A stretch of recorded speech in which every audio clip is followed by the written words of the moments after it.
Good morning, Movement. We're so glad you're with us this Thanksgiving weekend. My name is Kate, and I'm alongside Rachel this morning, and we are your hosts for this weekend celebration. I just want to say welcome, and I'm so glad you're here. We hope that you had a wonderful Thanksgiving, whatever that looked like this year. Kind of crazy year, a little different. But we hope that you were able to truly just feel that you were able to rest and relax and, express some gratitude over the holiday for things that, we still are thankful for, which we have a lot to be thankful for. Absolutely. So, yeah. Yeah. I know that it was a smaller gathering of my son and I this year, and it was really nice. Like, I was really thankful for just the time that the two of us could spend together, and so it's nice to pause and sometimes think in the middle of all of this that there is a lot for us still to be thankful for. Yeah, absolutely. So one thing we'd love for you to do is, since we're online, you have the opportunity to share this live stream. And so if you want to take just a second and hit share, this is a really great opportunity. One of the nice things about being online is that a lot more people have access, and it's not a bad idea to just tag someone who maybe might benefit from what we're going to be talking about this morning, just to kind of give them an extra nudge to join us and become part of this community as well. Right. And while you're at it, in the comments, pinned down there is a connection card, and we would love for you to fill that out because we want to be able to connect with you. Whether this is your first time here, which I'd like to say welcome, or if it's your 150th time here, still fill out the connection card. We want to know you're here. We want to be able to celebrate with you. And also, if there's something that we can be praying for you, we want to be able to do that too. So you can do all of that on the connection card. Absolutely. Thanks, Kate. One of the other things that I wanted to mention is that a couple of weeks ago we finished up our Made for More series, and it was a pretty powerful series. You might notice we're in a different location, and for those of you that are newer here, you might not realize that we've been really focused on a physical location, and so a number of months ago now, we actually purchased the Ace Hardware building in Findlay, and so that's actually where we are. It's a pretty cool space. And last week, actually, the church was able to gather as a community and pray over this space. Kate, you were able to be there for that. Yeah, it's been such a thrilling, I guess, experience. Eric and I started Movement really, it was just something that we felt that God really just laid on our hearts to come back to Ohio, and Findlay especially, to start a community of people who, just want to follow God with their lives and make an impact on their community. And we often reference church planting kind of like giving birth to a child. Like it just truly starts from the beginning and all the way through. And as your church ages, it kind of goes through the stages of kids. And so to be able to have a front row seat to that at times has been stressful and has been defeating, and people are involved, and we're all messy and we're all sinners. But it's also been just truly life-giving also to be able to see this idea, this thought, this just a spark of God just laying this on Eric and I's heart, and us being obedient and following through with it, to be able to be surrounded, like you said, Rachel, with a community of believers who are on the same mission as we are, and for the same reasons that we started Movement, to be able to come and just gather in our building, in our physical space, and to be able to pray over and write down names and truly just walk through the building and just have the same vision and just kind of get back on mission together. So it was very, very powerful. Like I said, for me, selfishly, it's kind of nice to have a front row seat to see what, this little idea that we had all the way back in 2013, looks like now in 2020, even with all the craziness. Definitely something along with the Thanksgiving theme to be thankful for. So we have a video actually that if you were not able to be there with us, I would love for you to check this video out.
once again, as Kate and Rachel already said, happy Thanksgiving, and I just hope that you had a great Thanksgiving, even if it looked drastically different than maybe it has in the past. For many people, I know this year you stayed home, you didn't go out, or perhaps you just didn't have all of the family and people around that you usually would. And maybe because of that, it seemed a little different than Thanksgiving usually does. And maybe you found yourself even saying it doesn't even feel like Thanksgiving because people are such a central part of the holiday. Well, for some people, maybe 2020 was a year that Thanksgiving maybe it was a little bit difficult. You think about all the stuff going on around, and you have a hard time finding a whole lot to be thankful for. Your year was filled with major challenges, and just changes, and it's been a tough year. But for others of you, maybe Thanksgiving was truly a time where you looked around, and in the midst of everything going on, you just realize we still have a whole lot to be thankful for. I hope that you saw and experienced God in some sort of significant way over this past week during Thanksgiving. Well, today I want to do something a little bit different. Typically for a Sunday celebration or movement celebration, we would typically walk through a series together with my time. We would take 3 or 4 weeks to discuss a certain topic or maybe a book of the Bible, and we just walk through that together. But every once in a while, I like to just take a week and have a little conversation with you about something that's just on my heart. As for those of you that would call movement your home, I just want to talk to you as your pastor and just share something that God's really spoken into my life, something I feel is just really important for our community to hear. But also, if you're new to movement, maybe this live stream is the very first time that you've ever engaged with anything at Movement. I really hope that just these next few minutes, this family talk, this conversation, I really hope that maybe it helps you take a significant step forward spiritually, that perhaps you've never thought of following God in this way before, and it'll just maybe help you move forward on your spiritual journey. At the very least, you'll have a little better understanding of the heart of movement. And so here's really where I want to go for just a few minutes this morning. As we've been walking through this season really since March, God has just made it very, very clear to me the significance of something in our lives. Now, I'll just say, even before COVID-19, even before that was even a word or words in our vocabulary, I really held on to this belief. I knew it to be true. I had experienced it personally, but the reality is this COVID season has just brought it to the forefront, helped me to understand like never before the significance of what I want to talk with you about for just a few minutes. As we celebrated this week, as we celebrated Thanksgiving, and we experienced the reality that Thanksgiving without people just isn't the same. I just want to talk even more about the power of people. I just want to spend some time talking about the significance of people in our lives.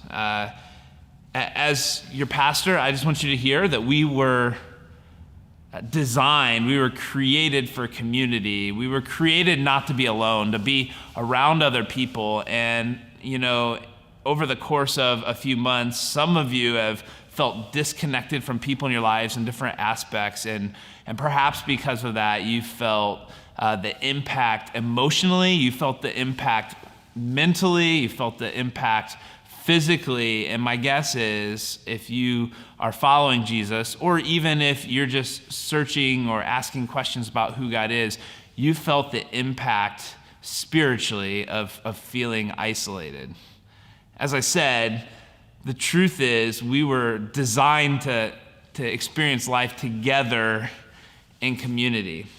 And I just want to talk about this from a spiritual side of things for just a couple of minutes with you. And I want to just share my thoughts on the power and the impact of people in our lives when it comes to following Jesus. And as I've thought about this more and more, here's what I've been sharing with some people over these last really few months, is that I really believe that the single most significant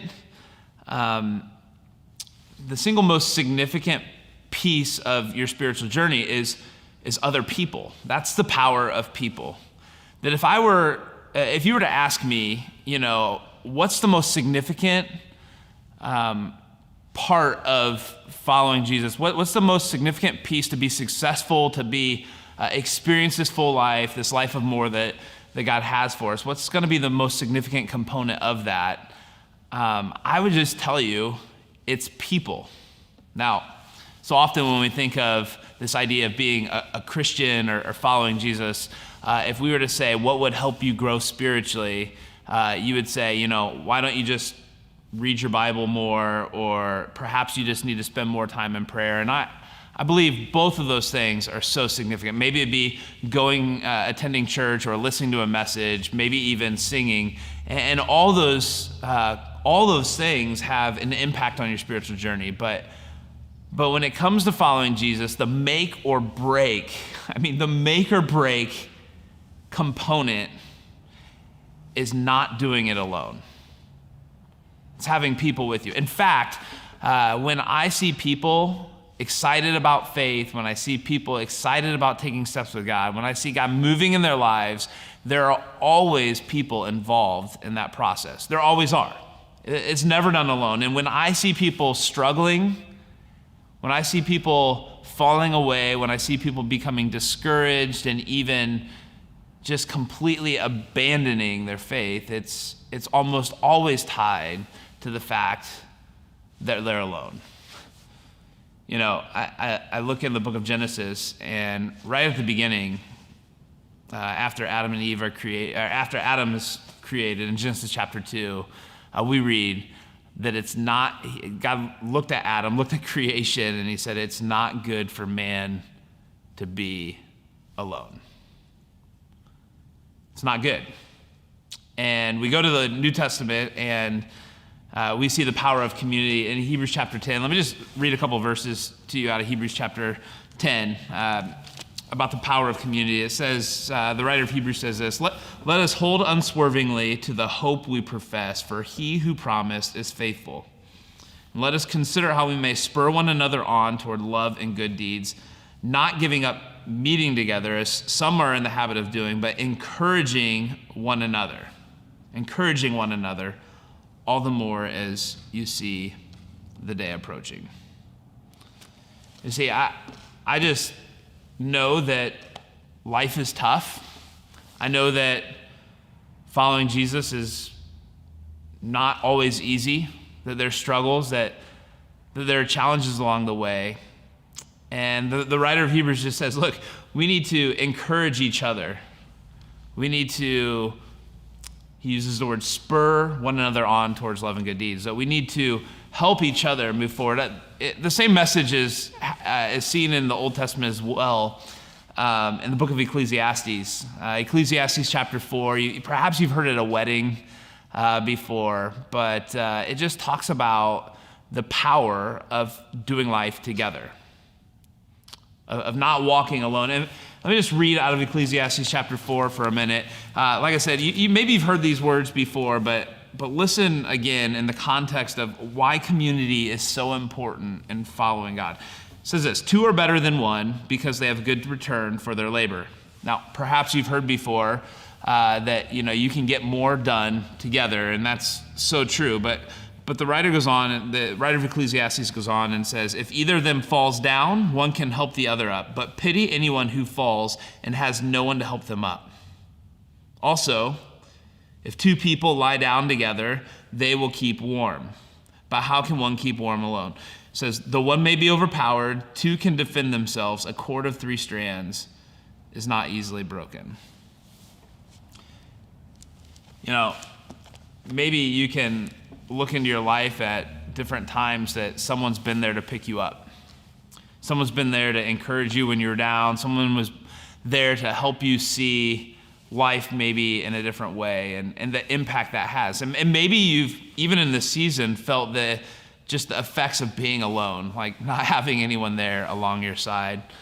I just want to encourage you in this. When it comes to walking with God, when it comes to the thing that's going to have the most impact on you spiritually, the thing that's going to keep you motivated, the thing that will, the aspect that will keep you engaged, connected, that'll keep you moving forward and taking steps, it really is the power of people. It's having relationships with other people who are following Jesus, that are willing to challenge you, that are willing to encourage you, that are willing to pray for you, and to walk by your side.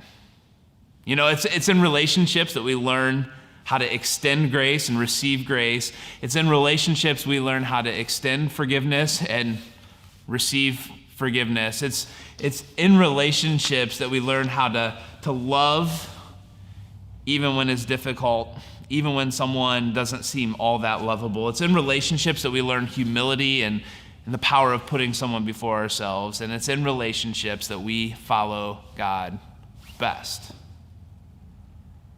And so I don't know where you're at right now and as far as walking with people, but I would encourage you to take a step into community with people who are following Jesus. It will be the make or break component of your journey of following God. Well, Ellen, thanks for being here for a couple minutes. You know, we just finished talking about the power of community when it comes to following Jesus, and I know you firsthand have experienced that, and so I just want to invite you into the conversation about the power of community in your walk with God, and how you've seen it change your understanding of who God is, but really just help shape your spiritual journey. And so, hey, maybe just share a little bit, if you don't mind, about the importance that people have played on your spiritual journey. Yeah, I just feel like you can't walk on a spiritual journey without other people. Like, you just can't do it in isolation. And I think that walking in community with people has allowed me to learn how to be more vulnerable and to learn how to do things like ask for help.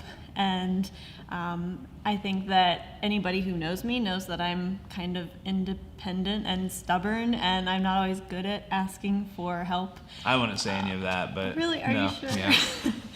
But I think that being part of a community that's pursuing God together has really taught me how to open up to other people and, you know, ask them for assistance in pursuing God, and ask them to help hold me accountable. Mm-hmm.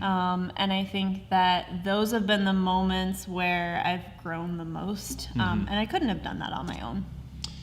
Yeah, I mean, it's just, you think about all these like spiritual victories that you have, and almost all of them are tied to people. Mm-hmm. There's very rarely do you look at and say, man, this was just me and God. Very rarely. It's almost always other people.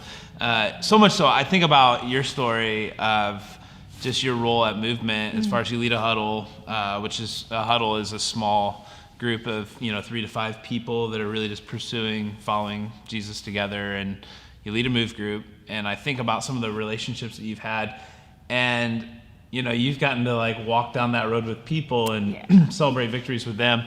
Talk about just the significance of getting to be a part of someone's baptism or something along those lines. I mean, what does that feel like to know that you're playing a role on someone else's spiritual journey? Right. I mean, that's exactly what God calls us to. He calls us to be image bearers of Him, and in doing that, He calls us to walk with others. And so getting to experience that, it is really life-changing, because it does widen your perspective. It shows you that it is about so much more than just yourself. Right. And to be able to see someone who's kind of in the beginning of their journey, looking for someone to walk with, and to be that person, just to help them as they search for God, and to see them then impact other people from there, to watch that kind of, I guess, domino effect to a certain extent. Yeah, and that's to awesome. see them, then take steps into leadership and discipling other people. And you just think about we don't ever get to see the full impact of what that looks like in this life. Like we won't Right. see that until heaven. Right. But yeah, it's just pretty powerful. You think about, the impact that you have on one person who then in return is walking with other people, and it really is kind of a exponential. It multiplies and builds and builds and builds. Hey, I don't know what your thoughts are on this, but I always, one of the hardest things for me to watch is someone that has community and then steps away. Because when that happens, you can almost, you know the writing's on the wall, right? Like as bad as that is, and not the writing on the like, well, they won't be the writing of, when we walk away, it's usually out of maybe, whether that would be out of guilt or out of shame for something going on in our lives or whatever that may be. Hey, talk about the power of maybe just people understanding that it's all right to be broken in community. Absolutely. Yeah, like I mentioned earlier, I think that community has taught me to be vulnerable. And in that, we just learn that we're all broken, and it opens the door for other people to then be vulnerable with us. And I think that, the moments where I've been able to tell someone that I need them to hold me accountable, or I need them to, speak truth to me when I can't see it myself. I think one of the most powerful things is to see a leader model that for other people. When I've seen leaders be vulnerable and express their brokenness and express their need for God in that. So it just, we're all that way. We all have those broken pieces, and we're all gonna go through seasons where we're gonna be that person who needs lifted and needs people alongside of us, and then in return we get to be that in other seasons for people. But yeah, it is really important to not allow that brokenness to remain inside of you, and to hold it in as if nobody else experiences that, because it's easy to separate yourself from community if you're in that space. What you just mentioned about that, I read out of Ecclesiastes chapter 4 earlier about a cord of 3 strands and like being better together. The writer of Ecclesiastes goes on just after that in chapter 4 and says, basically says there's a difference between someone who's young and willing to listen and someone who's come to a place in their life where they're no longer willing to listen to anyone, like they've got it all figured out, and how dangerous that is. And so I think being in relationships and being open to listening and letting people speak into your life is the difference between being successful or coming to a place where you no longer are growing. And so just really important. So hey, I know in 2021, which is just around the corner, we're really gonna talk more about huddles. We're gonna really spend even more time getting people into community, both in move groups, but also these smaller gatherings of huddles. And so I just, I know you lead a huddle. I do. I know there's a lot of people that are already involved, but I just want to encourage people to be engaged in that and to connect in community, because it really is just a significant thing. And so, hey, thanks for your relationship. I know, just knowing sometimes you'll send a text or something saying that you're praying over our staff, over me, and just knowing that encouragement goes a long way. So thanks for that as well. Of course. Yeah.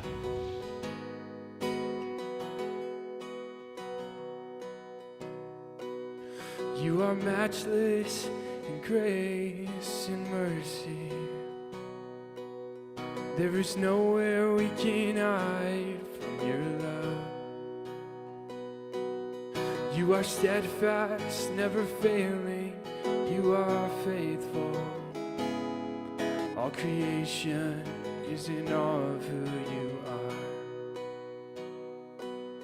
You're the healer of the sick and broken.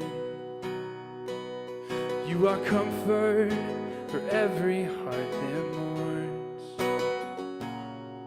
Our King, our Savior forever. For eternity we will sing of all you've done. For eternity we will sing of all you've done. We sing, God with us, God for us. Nothing can come against No one can stand between us.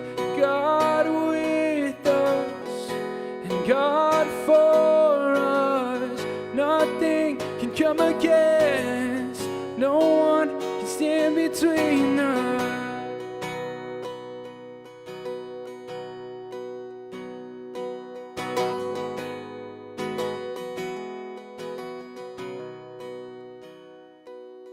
Your heart, it moves with compassion.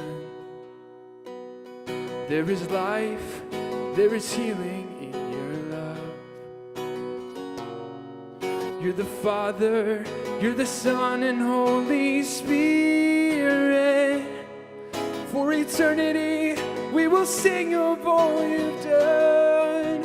We sing, God with us, God for us. Nothing can come against. No one can stand between us. God with us and God for us. Nothing can come against. No one can stand between us. Nothing, Lord.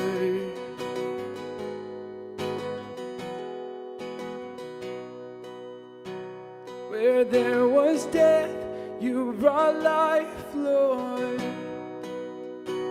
Where there was fear, you brought courage.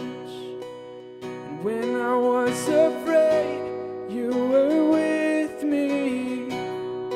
And you lifted me up. You lifted me up. Where there was death, you brought life, Lord. Where there was fear, you brought courage. When I was afraid, you were with me. You lifted me up. You lifted me up. You lifted me up. You lifted me up. You lifted me up. You lifted me up. And we sing, God with us, God for us. Nothing can come against. No one can stand between us. And God with us, and God for us. Nothing can come against. No one can stand between us. It has been such a gift to be together this morning and to worship and to just hear this message. And I'm so, so grateful, and I keep saying it, we keep saying it, to be a part of this community and to be able to serve, whether that's being in a move group or taking on a leadership opportunity or just finding a way to serve. One of the big values for Movement is our generosity. And this is a great opportunity for you. If you're able to give and be a part of that generosity, if you want to go to www.movementfinley.com/give, and you can give with your finances in that way. Yeah, that's great. And we definitely appreciate everybody with their generosity, with their time, with the building. You know, we have a lot of opportunities to give of time and also resources too. So we are just, like you said, very grateful for all of that. Also coming up in next week, we are starting a new series, and we're going to be kicking off the Christmas season with a new Christmas series called "You'll Shoot Your Eye Out." So I'm sure that's going to be wonderful and fun, and help in a really good time. So catch us next week online for the beginning of our new Christmas series. And then the following week, December 13th, we are going to be back in person meeting at Owens Community College. We had a great time last month being able to do that. We got a little interrupted with a thunderstorm warning and some high wind, but it's 2020, baby. So par for the course. So come join us December 13th at Owens. It's going to be another great time. It'll just be nice to be together community-wise right before Christmas. So that's it for today. Thanks for joining us. We hope you had a wonderful Thanksgiving, and Movement, go and be the church.